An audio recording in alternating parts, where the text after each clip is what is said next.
Good evening, everybody. We're so excited tonight. It's opening night for the Milton Film Festival, and we're really thrilled to be screening No Roses on a Sailor's Grave for our opening film. And to top that off, we have John Henry Phillips, the producer and subject of the film, and Daniel Oron as well, the director of this incredible documentary film that for me just brought back to life the Second World War, and it brought back to life the emotions that Patrick must have felt, and that must have been some of the impetus for you, John, in creating this amazing film.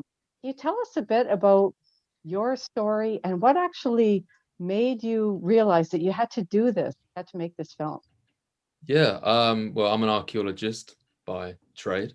And I used to volunteer a lot every year taking D-Day veterans back to Normandy, as I think's mentioned in the film. And yeah, I met Pat by pure chance. It was the most amazing thing. I grew up with my grandfather having been in World War II, and when he died, I kind of regretted not asking him enough. And I think that's something that so many people can relate to, not asking their own grandparents or even their parents enough about the war. So I kind of made it my mission, starting from when I was about 20, about 20, I suppose, to try and meet World War II veterans, to try and do battlefield archaeology and that sort of thing. And yeah, so when I met Pat, he kind of became sort of a makeshift grandfather, I suppose, after mine passed away. And then we just had this friendship that blossomed. And at the time I'd been thinking about learning to dive, because I used to work, at the time I was working on a excavation that looked out to the English Channel, and all day I'd look out at the ships and think, oh, what I'd give to just get on one of those boats and travel away. So it'd been on my mind, and then it all just kind of came together. And the story of LCH 105, it always amazed me that Patrick had, such a traumatic thing happen to him. And he didn't really, well, I don't know, it just kind of got lost to history. And I always said to him, that amazes me, because if that was today, and a ship went down and almost all of the crew drowned, then it would just be, the headlines of every newspaper in the world. Because it was the war, it was lost. And so it just all came together, and I said, I'll try and find this shipwreck for you, mate. Well, that's an amazing story, and there's so much loyalty and I think trust between the two of you, and the fact that that developed so quickly, and that you took that impetus to say, I'm going to bring this story to life. I'm going to bring this history to life, and I'm going to make sure that people remember it. And I'm sure Patrick must have been just thrilled about that. On Patrick's side, does Patrick actually, when did he actually open up about the war? Did he have PTSD at all? Did he go through a period where he couldn't talk about his experiences? Yeah, he definitely did. Although obviously back then it wasn't really seen as PTSD, and he's never kind of used that phrase. And I'm no expert, but from everything I've heard about him, he definitely, suffered for a long time with that happening. He told me, whenever we'd speak, he would tell me in kind of abstract ways that he suffered quite badly. Nowadays we're quite open about talking about mental health and stuff, but obviously back then they weren't. And there was the kind of situation where almost every young man in the country had a story not like that, but a lot of them were bad stories as well. And like my grandfather as well, he didn't talk about it, and he lost a lot of his friends in the war, and he never mentioned it right up until almost his deathbed, actually. And so with Pat, he told me that he in his words, he said he took a long time to settle down after the war, because he said he'd been through so much, and not just the negatives as well, but the fact he'd been all around the world, because after Normandy he ended up in the Far East and then Australia, and all sorts of adventures for a 19-year-old. So he just kind of put it away after that and got on with his life, because he needed to, and the country needed to. And it wasn't until around the 70th anniversary of D-Day that he started talking to his family about it. and he went back to Normandy for the first time for the 70th anniversary, and that was the first time he went to Jack Barringer's grave, which you see in the film. And then I met him, I think it was about a year and a half or 2 years after that, and he kind of been, you know, understandably swept into groups of veterans and taken over, and he was one of many stories on these trips. And so when we met, it was kind of this moment where, you know, we could really open up that story and give it the time it deserved and give it the platform it deserved to live on, I suppose. Well, we're really just thrilled to have No Roses on the Sailor's Grave for the opening film for the Milton Film Festival. It's just amazing to have you both here, Daniel and John. Let me turn my question to to Daniel at this point. So Daniel, how did you get involved with John's film, and what kind of drew you to it? Right. There's a long convoluted story, so I'll make it short. Our company, Go Bud Media, makes television mostly, and Robin Webster, our director of development, was hunting at the time for all kinds of talent for potential shows: archaeologists, biologists, any kind of ologist you can find.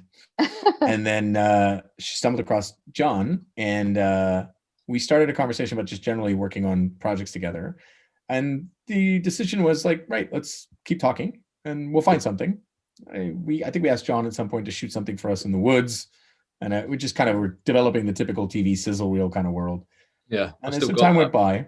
Yeah, I know. Some time went by, and you know, we have more than one project at any given time. So, you know, it's on the board and you're thinking about it, but it didn't become this focal point until one day Robin said, just so you know, I've been keeping tabs with our talent and John, and he just might have made some really interesting commitments that you may want to check in on.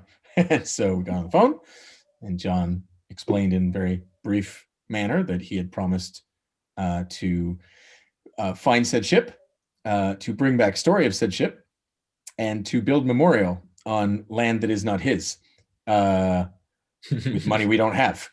And so I remember asking like 3 questions. I was madly Googling in the background LCH-25, because again, like now it's obvious that is the project, but at the time, I mean, I'd never heard of LCH-25, never heard of Patrick.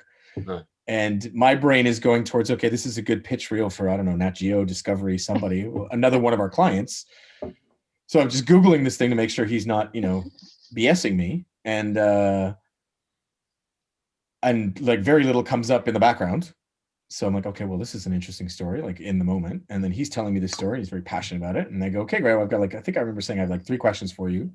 One is, you know, do you know where this ship is? Does anyone know where this ship is? Or do you know how to go about finding the ship? And he said, nope, lost to history, as you can see. I go, great. Okay. Do you have any idea how to put a memorial up in France? Not a clue. Cool. Neither do I. Can you dive? Because I can, and we will need to be underwater. And from what I understand, the English Channel is not the friendliest Caribbean resort. I think his words were that he snorkels a bit or something like that. No, I've never done that. And I was like, or maybe he swims. And I was like, yeah, great, this sounds like a great idea. This is a great idea. So, we originally just were going to do it as sort of like a pitch. I came over for a few days with some camera gear, and we went on this adventure, and then suddenly it turned into way bigger than we thought it would, and it was a 3-year process. So. Wow, that's an amazing story and an adventure for sure. Well, John, I'm a scuba diver. Oh, so yeah. I know how difficult it is to learn in that whole process. And did that scare you? Did you jump into that, or was it kind of, I'm nervous about this? At the time, I was all full steam ahead. I didn't really question anything at the time about any of the project. I just thought, I'm just going to do this. And I find it's funny. I mean, I was 24 when we started it, and I'm 29 now. And that doesn't sound like a lot, but I've changed so much. And I don't think I'd just say I'm going to jump in the English Channel now. Like looking back, I think, what on earth? What on earth was I thinking? So no, I was never kind of like worried about it or anything like that. And at the time, it was when we were learning, there'd been quite a few accidents that were making the news about scuba diving and stuff like that. And like people would send me it, and I don't know, like why do people do that? They'd send me these links to like really bad things about diving, and I'd say, oh, you know, how hard can it be? And I mean, the film does quite good justice of how hard it actually is, but it doesn't. We couldn't fit in any of the stuff of me learning to dive, and I did have to go off and learn to dive in England in December.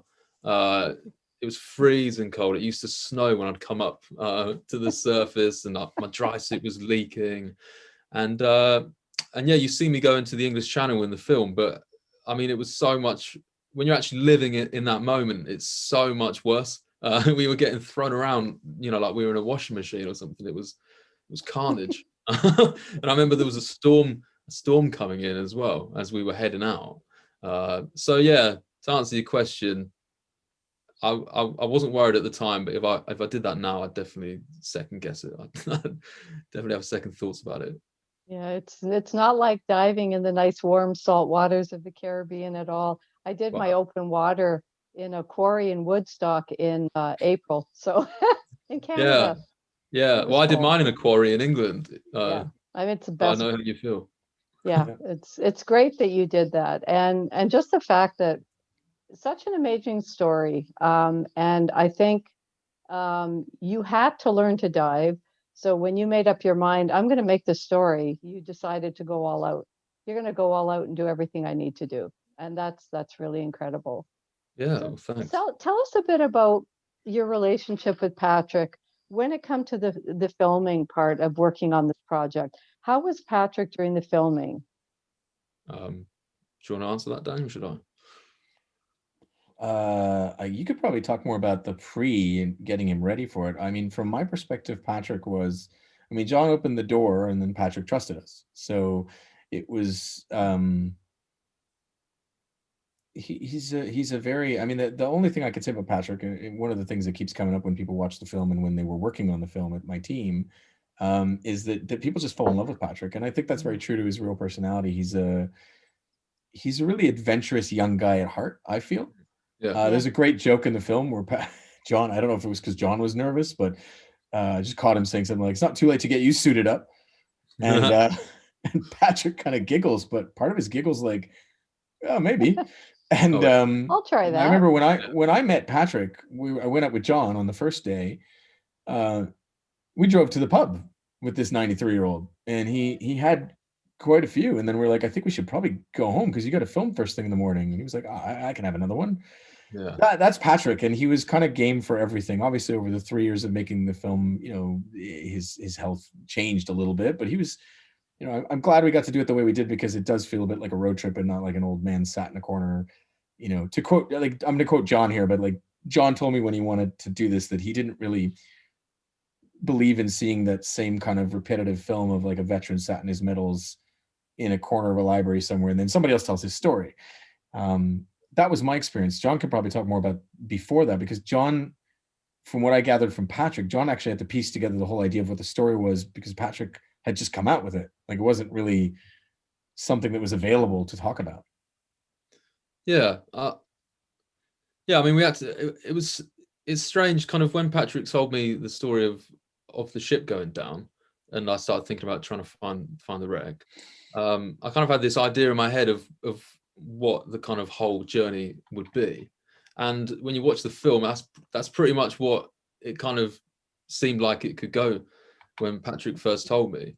And in regards to Patrick and filming and that sort of thing, some of the stuff we were kind of taking him on the road to do was quite a lot for a kind of guy of his age to do. But like Daniel says, he was always up for it. There's a scene where we're driving in a car together and it is literally just me and him. There's no camera crew hiding in the back or anything like that. It was just two of us, you know, having a laugh and going out, and we'd go out after we finished filming and, like Daniel says, have a few pints and stuff like that. And in the morning he was always, you know, right as rain, and I was always kind of hanging on by a thread. But he loves it. He loves all the attention, and I think there was almost a sense of like he understood the importance of making this film. And some of the moments for example, we don't make him. We asked him to read Les Barringer's letter, and that's in the start of the film. Jack's brother, for those that have seen it. And when we asked him to do that, I knew that it would upset him. And so I was really unsure. And I think Daniel and I discussed whether or not we should ask him to read it and that sort of thing. But when I did ask him, I said to him, like, look, we'd like you to read this letter on camera. And he hadn't read it in, almost 75 years. And I said to him, it's so important that this stuff gets put onto film so that generations to come can see, what you went through. And the more real that is, the more people are going to understand that, it's easy to think that World War II is kind of what you see in, video games and all this sort of thing. And so he understood the importance of it. And I think because of that, he was always game to, whatever we threw at him, despite being 93 or 4 at the time, he was just like one of us. He was just one of the guys having fun. And it was fun and he enjoyed it. Yeah. And I mean, it's so important. I mean, we're almost at the stage now where we are past the living memory of the war. There's not that many veterans left. And I keep seeing documentaries on the war with no personal voice. And so to me, this one is so special because you've got that personal voice. You've got Patrick there confirming, corroborating the story. And the other thing I really love about the film is the scene with the commemoration, with Patrick there, with the monument. And you've got a couple of close-ups on his face that it just melted my heart watching his face, because I could see I could actually envision what was going through his mind at that period. Tell us a bit about that day for you, either of you. Well, probably John can talk more about going through it, because I think John really very much. So, I mean, can you hear me, John? Uh-oh, I don't know if we lost Can you hear us, John? Yeah, my internet's gone a bit. Well, my connection's gone a bit strange. I do remember having I can hear you. Yeah, you're not moving, but that's all right. As long as you can still hear. I do remember having a conversation with John about, part of the challenge for John, amongst many, I'll speak for him, is that he's in it, but he's also helping make it, right? So it's a little bit tricky, right? Because he's in it, but he's not like some third party hired, host or stifter expert. It's part of his life, right? And so very much, the memorial and some other things like the dive and certain other events, like a visit to the Ronville Cemetery, some of the meetings with the mayor of Lyon-sur-Mer, I remember were very important that John feel in the moment. I'm not sure how much he managed to. I'll let him speak about that. But I did feel like, as the guy behind the camera, it was kind of important for him to have a real experience. Obviously, a lot of it gets taken up sometimes with just the logistics. But I do think that one of the coolest parts was just that moment where, it's actually happening. And I think I don't know, I think for some reason, more than the dive, obviously I don't want to spoil the film for anybody who hasn't watched it yet, but more than the dive, even for me, that memorial was massively emotional. And as a filmmaker, you try not to get emotionally connected to what you're doing at that moment. You can have moments later to deal with it. And it's not the first World War II or conflict-oriented story I've worked on, but I think we'd done so much and we had been through so much that it just was a big moment for everybody. And so I think that moment that you were reading on Patrick's face was kind of all of us to some extent. I mean, I looked around and even some of the participants in the film that you see earlier on, the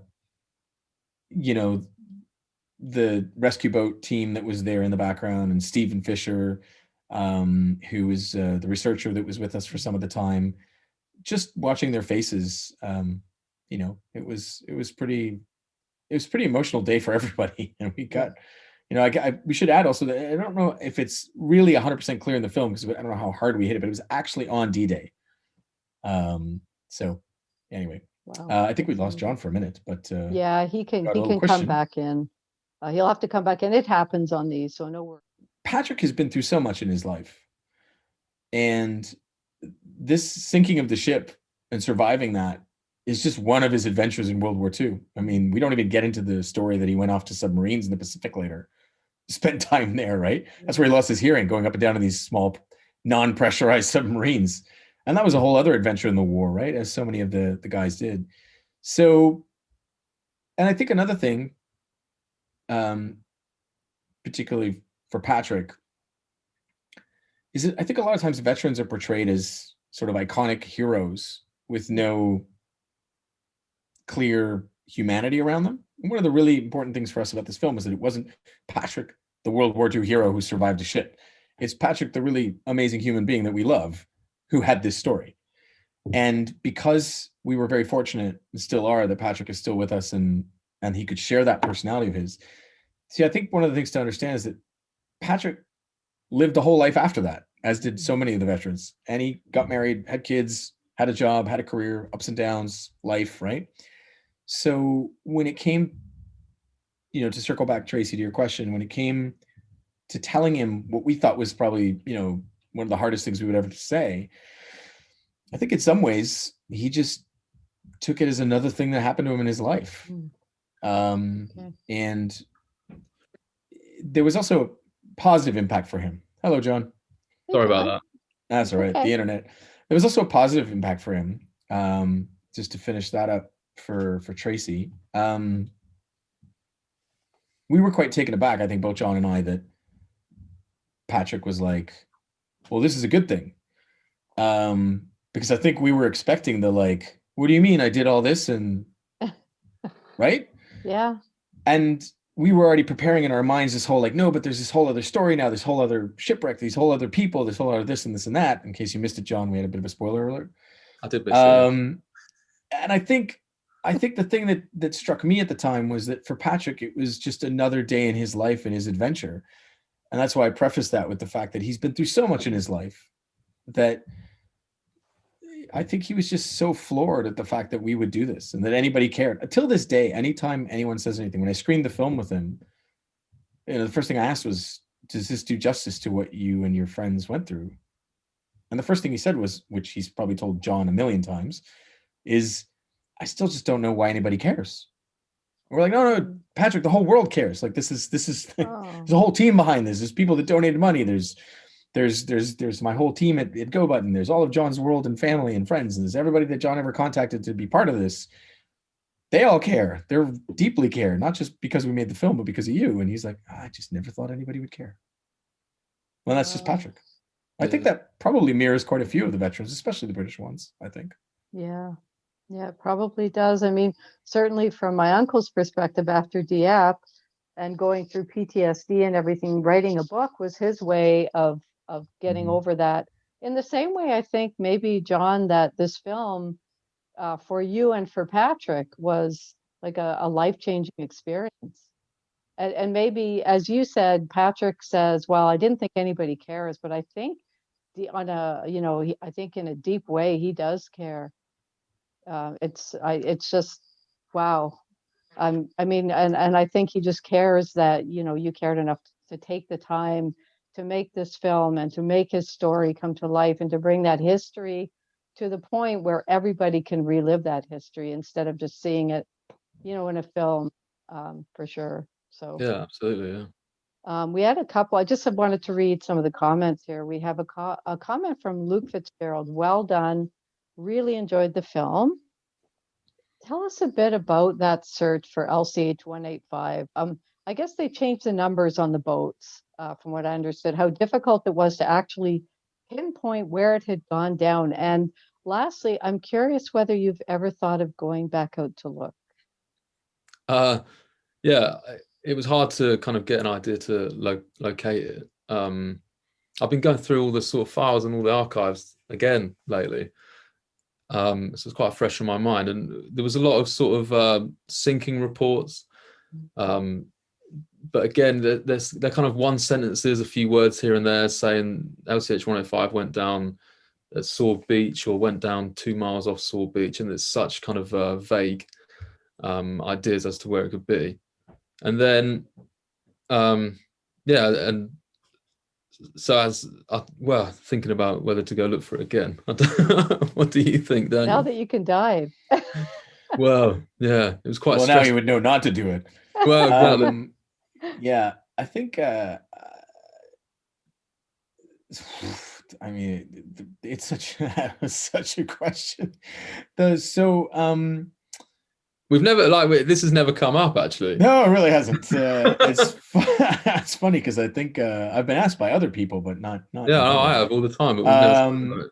So it's funny because my partner Natasha Ryan threw out a film at me that she wanted me to watch when I sort of first talked to John about doing this. So 3 years even before we started anything, and it was a film called Drowning in Dreams, which is actually an Ontario film, I think.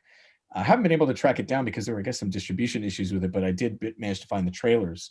And it's all about this guy that sunk all his money and his entire career and fortune, which is apparently was quite substantial, into finding this lost ship, and I think in Lake Superior. And it's you could tell by the documentary by the trailer, that it's a beautiful, beautiful film. It's like a 4-minute trailer. So it's a gorgeous film with all these sort of moments underwater that are very sort of metaphysical, and they sort of describe his descent. It's a little bit like a Don Quixote for him. Yeah. And it was one of those like moments later, like I guess I was like, oh, that's a great documentary, just visually. But then 2 years later, I was like, oh, this could end up the same way. Like I could just keep going out there, right? Running out of Air Canada points or running out of money, and just keep going out there. Like just keep dragging John away from his job and just keep finding more volunteers and generating more footage. And we'll just go, spot by spot, wreck by wreck underwater. And the thing is, there's that first moment you have where you're like, and then there's a moment where you're like, would anybody have believed that we found it on the first go? Like, would that look too much like a television show that was pre-coordinated? And it actually, it's funny because it took the dive team to actually kind of knock some sense into us, even though I'd been diving a lot in my life. It took the dive team to be like, you realize like this is a hard channel. Like this is not the Java Sea all pretty, right? This is it's murky, it's dark. Like on a good day, I think John mentioned, but we had a good day that day, and you could see about a foot in front of your face. That was a good day. Yeah. So and Chris Hallett, who had done the sonar up and down the channel along with the team. The thing is, I don't think people realize how big a body of water as small as the English Channel is, and how small what's left of a landing craft is. So I think my short answer is, given time and assets, I'd yell out like, hey, let's go jump in the water again. It's not pleasant, like just so people understand. Oh, it's so romantic. They were watching like some Instagram feeds. I'm like, that's so cool that you guys did that. It's so amazing. You're like, it wasn't fun. Like we were shaking and being thrown around in the ocean. It's not something that we enjoyed. Yeah. I mean, I've got a fairly good idea, as to where it actually is, because it's been quite a long time since we finished the film, and I've done a lot more research, and I've got a pretty good idea where it is. But then, to me, I don't know. It kind of feels like we did a whole package. We did the story, wrapped it up, and like we saw Patrick's reaction to having a story told and the memorial, and we took him out to sea and stuff like that. And to me, if we went out and we actually located the real one, which again, even if I know where it is, the chances of identifying it so slim. There could be a wreck there, but you have to actually prove it's LCH 105 with measurements, and in the case of Target 16, which is in the film, the one we did dive on, if I remember correctly, it was kind of like an inch of, like literally an inch of a measurement that told us it was or wasn't LCH 105. And degradation under the sea, as as a diver, I mean, that can change. Something can fall off the day after you go, the day before you go. So I don't know, the logistics are just so much. And then I think, well, would it really add anything to Pat to know, oh, okay, that's where it is a few years later? I don't know. I feel like we had the moment, and maybe one day, maybe someone else will go. There's another thing that I only realized later, and that is that there's not much left of Target 16 either. Like there really isn't much left. Like you see quite a bit in the film, but a lot of that is sort of growth on top of what's left. It's a reef. I mean, the English Channel is not friendly to things that weren't made to last. And landing craft, I think in some ways, one of the things I love about this film is that you really do justice. John really brought a story to life, and Stephen Fisher really helped with that. To the fact that we really don't think of landing craft other than those iconic scenes in, landing on D-Day Beach by mostly American films. But we don't even think about the landing craft. It's just this tub that brings people to the beach.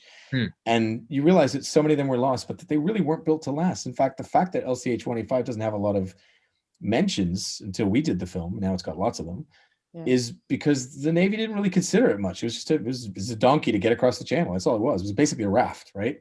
So obviously LCH-185 was a slightly more advanced craft than your typical infantry craft, and it was slightly more important because of its role on D-Day. But ultimately, like what John was saying earlier, we would look at the manifests sometimes that Stephen would unearth for us, or things that John researched, and it would just be a list of things that happened that day. Submarine went down, this thing went down, and unless it was a major vessel, it really didn't come accompanied with anything other than just a stat. So in some ways, there's a moment in the film where we screen footage to Patrick, and I don't know what John thought was going to happen. I think John was more intuitive that Patrick might get sensitive about that. I wasn't expecting that. I was actually surprised as a filmmaker that was what was going to happen, and I don't know that I'd want to put him through that again, because ultimately there's really not much left at the bottom of the ocean, and in 20, 30 years, it's going to be gone. So in some ways, the memorial is more important, I think. And the story itself, which is the film, is more important, which might sound like a cop-out. And of course, I'd relish any opportunity to finish unfinished business. But I feel like in some ways, maybe there's not much left of the wreck anyway. Yeah, and also, talk about kind of Patrick's reaction.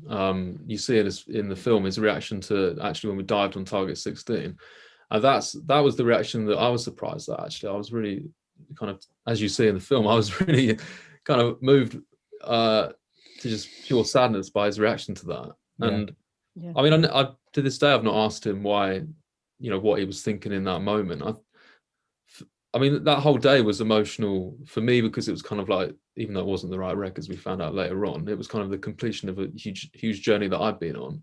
And I don't know if for Pat it was because we kind of like stirred up old ghosts, or maybe he was just grateful that all of these people would come together to do this thing. But in the time I've known him, and I've had some, real heart-to-heart moments with him, like when he read the letter and at Jack Barringer's grave and at the memorial and all sorts, but I've never seen him ever kind of as emotional as when we dived on target 16.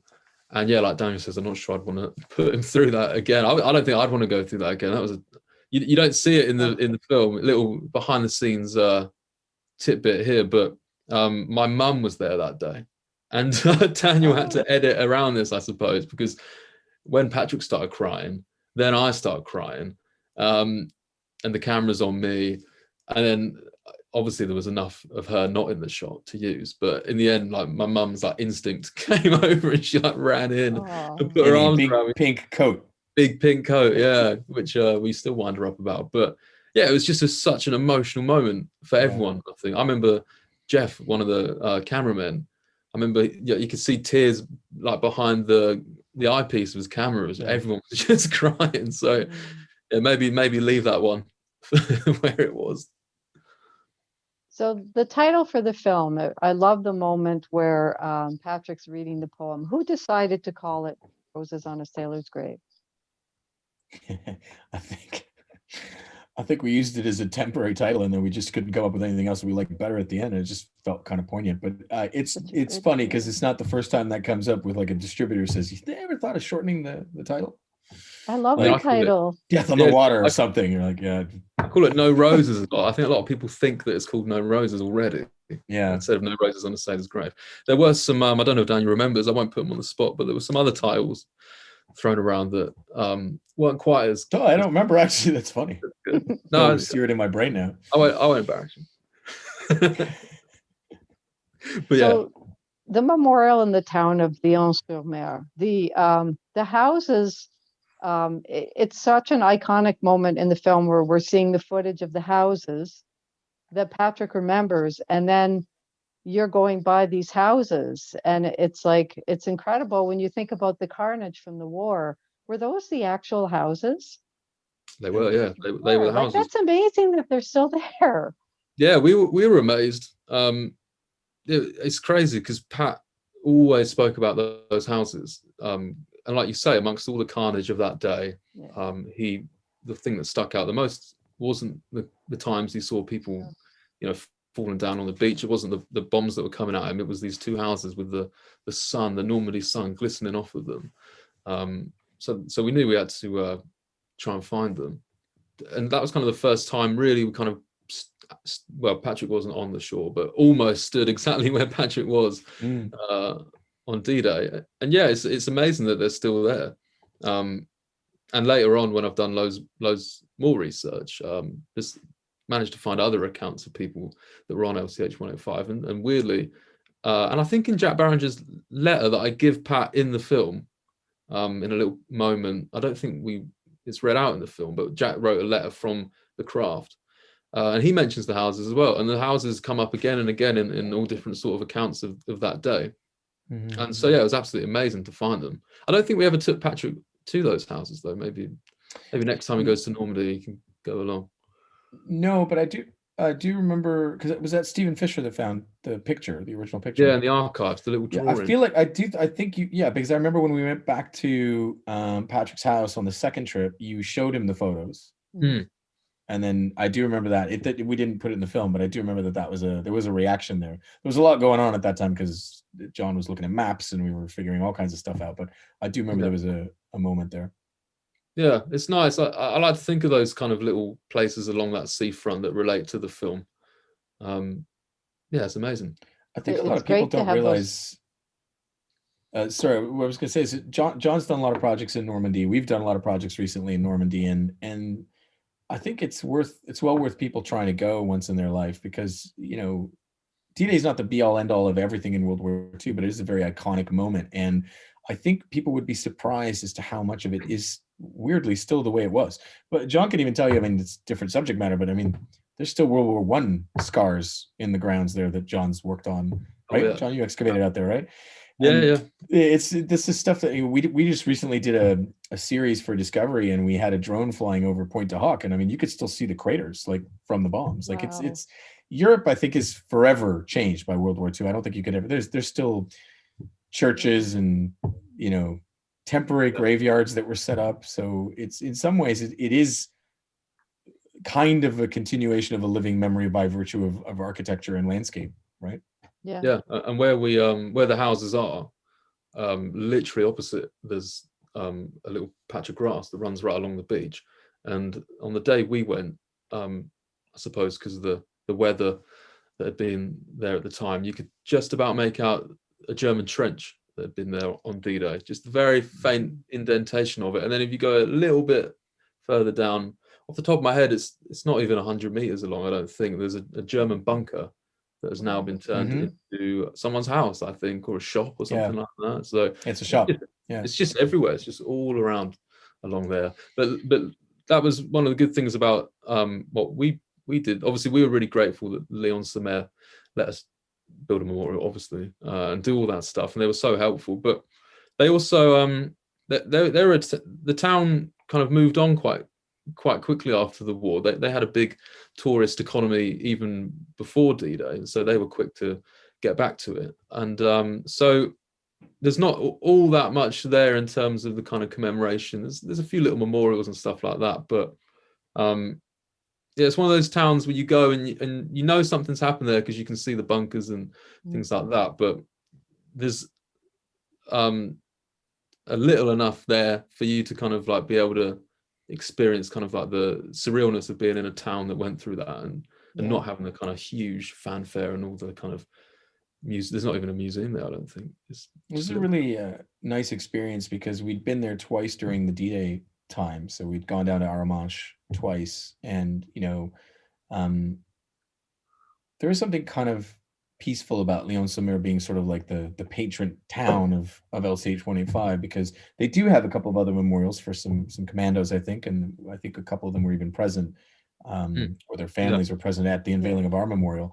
But I think the cool thing is that in some ways we've sort of been embraced by them, and I mean, until this day, I talk to the mayor all the time on Facebook. I'm sure John does as well, and we've sort of they embraced us, and it what started as a whim, and we never really thought they were going to jump on it. And even if they put the memorial up, we thought, okay, well, let's put a plaque in the corner somewhere. And then no, the mayor picked like this spot right on the promenade, like looking out at the ocean, and then it was going to be a full-on plinth and not just like a little thing stuck up on a wall somewhere. And they really committed to it. And I think that's one of the things that sometimes I wonder if it's a little overlooked because there's so much that's going on in the film and all the emotions. But I don't know, John, I just can't get over sometimes the fact that they made this a permanent memorial, which is part of their, now, if you think about it, it's a monument in their records. It's not just a little thing. So even though it's not a ginormous memorial, it's there forever. It's gonna be there not just after Patrick's gone, it's gonna be after we're gone. That's kind of, it's kind of surreal when I think about it, because just being a small part of that, to me, is just sort of like that's sort of the objective of these films that are personal, because they're not telling a D-Day story. They're telling a person's story. And by virtue of that person, they're also telling, hopefully, and we've gotten some really good positive feedback from some other family members of survivors and of people that perished on 185. You sort of not only dragged it back from history, but you also kind of put something there that, you know, generations from now, somebody will be able to read Patrick's name and LCH 185, and they won't know anything about it, but it'll just kind of be there. Yeah. It's nice. It's been strange because we put it there, and it was the most amazing day. It was just so touching to to have the town do that for us, or let us do that. And the film kind of makes it look like quite a smooth process, but it wasn't really. It was really kind of, I don't know. There was a real like nice DIY ethic to the whole project, but maybe especially the memorial, because like we built it. Well, we all worked on it together. Me, Daniel, Steph, who works for Daniel, she helped massively, and Dominique, the mayor himself, he played a huge role in getting that memorial put up. And I think he actually screwed on the so I hear he actually screwed on the plaque on the morning of the unveiling in a suit, because they were just so involved with it, and it was the most amazing thing. And it was so kind of funny, because when I said to Pat about putting up this memorial, the morning of that day before I told Pat about it, I went along to Lyon-sur-Mer for the first time ever, really, knowing about LCH 105, and there was a little patch of grass, and I stood there and I thought, wouldn't it be amazing to put a memorial there one day? And then we went, and I told Pat I'd do it, and then a little while later I got permission off Dominique, like you see in the film, and then there was almost an entire year gap between him saying that and unveiling the memorial. Wow. And I'd say pretty much nothing happened about it until maybe 10 months, maybe 11. It was really like a few days before. Yeah, it was like the last minute. And we were really worried about it. And there was kind of conversations going around about just having a plaque on an easel, like a painter's easel, and we'll put that on the beach, and we'll take a cloth off and say, here's the memorial. We'll put it up on a wall one day, but we haven't managed to sort it out. That was like a genuine thing we were considering doing. And then it was almost, I mean, this is what I love about the French, is they kind of like, they're just so like, don't worry about it. Don't worry, we'll sort it out. We'll sort it out. And we were texting Dominique saying, you know, we really should talk about this memorial. And he was like, yeah, don't worry, I'm on it. And then suddenly, you know, a few days to go, he was like, oh yeah, we've just built the plinth, by the way. And we were like, what? You know, we didn't think it was even going to happen. I forgot what to write on it. Yeah. And then I got the plaque done, mailed it to him in France. He screwed it on himself. Yeah, and it's amazing now because they've updated Google Earth. I don't know if you know this, Daniel, but you can look at the memorial on Google Earth. So it's really strange. Yeah, awesome. And it's really strange to see it and be like, oh yeah, we did that. We put that on there. Yeah, we went there a year and a bit ago with my crew for a different television show, and we went and had lunch with the mayor, and we went to see the memorial. And I had this moment where it felt like it was somebody else that did it. It was I don't know. John will one day get back there, and I've never been back. I haven't been back yet. Yeah, I think COVID's really kind of put a dent in all that. But you know, it was this moment of like, gosh, we really did that. And in some ways, going back to the story of the ship, I don't know. I just feel like it's so much cooler because obviously there's this big dramatic province of the ship, and there's big dramatic, you know, action oriented thing because you're going into the British, you know, into the English Channel, and there's a dry suit, and you can be thrown around, and the dive team's desperately looking for this thing, and they can't find the instructions for the damn GPS, and all these things that happen. Yeah. And then a whole other story that didn't end up in the show about a boat that got wrecked before that. And therefore we were short a few days. But then you stand there in front of this relatively not massive thing, but it's quite prominent where it sits there, as John was saying, on the grass, really peaceful in front of where most people play. And I think that's what Patrick probably would have wanted, and anybody else as well, which is this idea of like, these people did what they did so that people can fly their kites there. That's the whole idea. Like, it's not supposed to be sad. It was sad, Right. but now it's supposed to be happy. I think there was something that John says in the film, because he talked to Patrick privately. I wasn't there for that conversation, but I think it was when they were looking at the memorial. So I think I was filming them, but I couldn't hear the conversation. And John said something like, Patrick used to say that this was a sad story for 185, and now it's a happy story because people know about it. And so obviously it'll never bring back the people that are gone, but in some strange way, their sort of actions, and similar to hundreds of thousands of other people that day and others, is why you have ice cream on Leon Samira's promenade now, and why that town isn't horribly scarred forever, and why it's not under fascist rule. So in some ways, it's kind of a good thing, not just good because we commemorated something, but good because this is like just another reminder of this is why you have a great life. Yeah, I agree. Yeah, this absolutely. I think the memorial is about remembering, but it's about remembering in a positive way, and it's about carrying those memories forward for everybody else and for people who will never experience the war. I think you guys have done an incredible job with the film, and thank you so much for bringing it to Milton. Thank you so much for bringing it for our opening night. And we've had some really great comments too. One comment, just to wrap up, is somebody just said that one of the most memorable moments for her, for Tracy, was when you told Patrick it was peaceful under the water. And I think I got a tear in my eye as well, that moment. So thank you guys very much. And thanks for having us. Yeah. Have a good night. Yeah, thanks very much. Enjoy.